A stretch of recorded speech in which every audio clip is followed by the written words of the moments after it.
បាទសួស្តីបងប្អូនអរគ្នាបាទបងប្អូនណាខ្លះដែលអត់តន់ចេះ download ខ្មែរយើងកូដតឡើងប្រើលើកុំព្យូទ័របងអញមើលតាមវីដេអូខ្ញុំនេះបាននេះខ្ញុំធ្វើនៅលើ Windows 11 Windows 10ក៏ដូចគ្នា Windows 7ក៏ដូចគ្នាបងណាបាទអញ្ចឹងបងប្អូននេះបើកចូលទៅបើក Microsoft Edge មួយមកឬក៏ Google Chrome នេះក៏បានដែរណាបាទយើងមកស្ដាំយើង open វាមក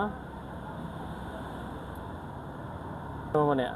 ពេលយើងបើកវាហើយយើងចូលកន្លែង block search លេងវាពីតាខ្មែរ Unicode ខ្មែរ Unicode ចាំមកចុច enter មក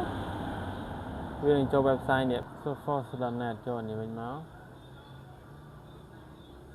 ខ្មែរ Unicode នេះមកនេះតែเราយកហ្នឹងណាខ្មែរ Unicode 2.0 នេះចុចលើវាមកទៅមកនេះវាទំហំ 1.4 MB ចុចលើវាមកហើយវាពងតាចាប់តាមឡូតក្នុងចាំទីណាបាទមកនេះ download ធ្លាក់មកនេះចុចលើ folder នេះមកបាទនេះយើងបានខ្មែរ Unicode ហើយdownload បានហើយយើងឡើងអត់បានទេមកស្ដាម open វាមក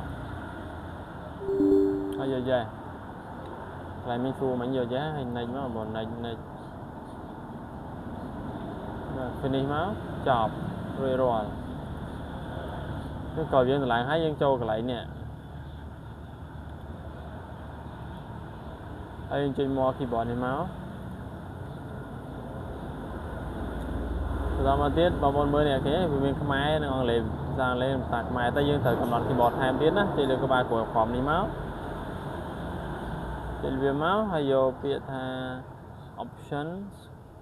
តមកទៀតនេះកន្លែង add keyboard នេះចុចលើវាមកយកពាក្យ NAIDA ខ្មែរ NAIDA ណាយកហ្នឹងមកតមកកន្លែង unavailable input នេះយើង remove វាចុច tray 3ហ្នឹង remove មកហើយថយក្រោយវិញហើយក្រោយវិញចូលទៅកាន់ក្រប3លើ United States នេះយក language options ដូចគ្នាតមកទៀត scroll ទៅក្រោមមើលនៅ US នេះគឺយកទេណា remove ចោលយើងយក United States International ទៅមួយណាបាទតែប៉ុណ្ណឹងរួចរាល់ហើយយើងបិទវាចោលមកតមកបងប្អូនមើលកន្លែងនេះយើងមានតែ2ទេណានេះ